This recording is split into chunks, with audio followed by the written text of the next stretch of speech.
শ্বেতপত্র প্রকাশের 1.5 মাস পর অর্থনৈতিক সংস্কার উত্তরণে সরকারের উদ্যোগে সন্তুষ্ট নয় অর্থনীতিবিদেরা। বলছেন, অর্থনৈতিক অস্বস্তি অনিশ্চয়তা মানুষকে সংস্কার বিমুখ করে তুলতে পারে। আর ব্যবসায়ীদের অভিযোগ, IMF এর শর্ত মানতে গিয়ে ব্যবসায়ীদের কষ্ট বাড়াচ্ছে সরকার। শনিবার আগারগাঁওয়ের BICC মিলনায়তনে শ্বেতপত্র প্রণয়ন কমিটি আয়োজিত সিম্পোজিয়ামে এসব বিষয় উঠে আসে। স্বৈরাচারী সরকারের সীমাহীন দুর্নীতির ভয়াবহ চিত্র উঠে আসে অর্থনীতির শ্বেতপত্রে, কিন্তু সেটি প্রকাশের 1.5 মাস পরও এ বিষয়ে সরকারের কোনো উদ্যোগ না থাকায় হতাশ শ্বেতপত্র প্রণয়ন কমিটি। গভর্নমেন্টের ইনিশিয়েটিভ কোথায় হোয়াইট পেপারকে অন করার এবং হোয়াইট পেপার নিয়ে ওয়াইড স্প্রেড ডিসকাশন করার মিনিস্ট্রি লেভেলে?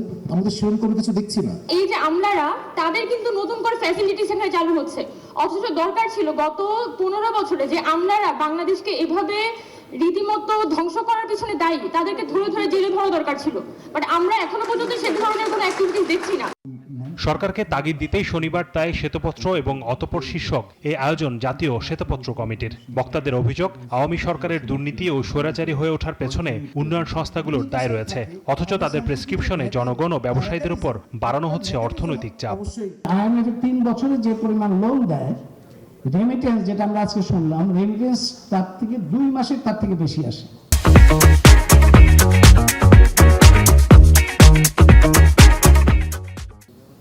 অথচ রেমিটেন্স যারা পাঠায় তারা গুরুত্ব নাই, অথচ IMF এর কথা শুনে জনগণের উপর একটা বোঝা চাপানো হচ্ছে। There are international prescriptions that do not work for Bangladesh. We have seen our energy advisors said push back against the energy price rise. Yes, it's right. এখন আমরা afford করতে পারবো না। Agree to the prescription, do not do it, take all the pills at the same time. এসব সংকট উত্তরণে সরকারের কাঙ্ক্ষিত উদ্যোগ না থাকায় গভীর উদ্বেগ প্রকাশ করেন অর্থনীতিবিদরা। আর এমন বাস্তবতা মানুষকে সংস্কার বিমুখ করে তুলতে পারে বলেও আশঙ্কা বক্তাদের।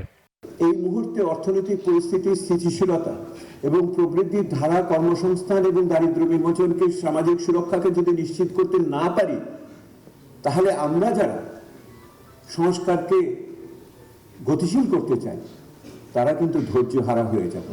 সমস্যা সমাধানে সরকারকে ক্রমাগত চাপে রাখতে সুশীল সমাজের প্রতি আহ্বান জানান সরকারের প্রতিনিধিরা। At the end of the day, we need a stable, competent and honest government. And the only way that will happen is if you guys keep on pushing us to make sure that we actually draw something and then execute that. Fundamentally agree and embark on this reform agenda. Truly এই reference গুলো নিয়ে আমাদেরকে এটার উপরে discuss করে, debate করে, and then whatever that we agree, এটাকে যত দ্রুত সম্ভব ইমপ্লিমেন্ট করা উচিত। অনুষ্ঠানে প্রত্যক্ষ কর আদায় বৃদ্ধি, শ্রম অধিকার নিশ্চিত করা এবং তথ্য উপাত্তের সঠিকতা নিশ্চিতে সরকারকে তাগিদ দিয়েছেন ইউরোপীয় ইউনিয়নের প্রতিনিধি। হোসাইন শাহাদাত, নিউজ 24, ঢাকা।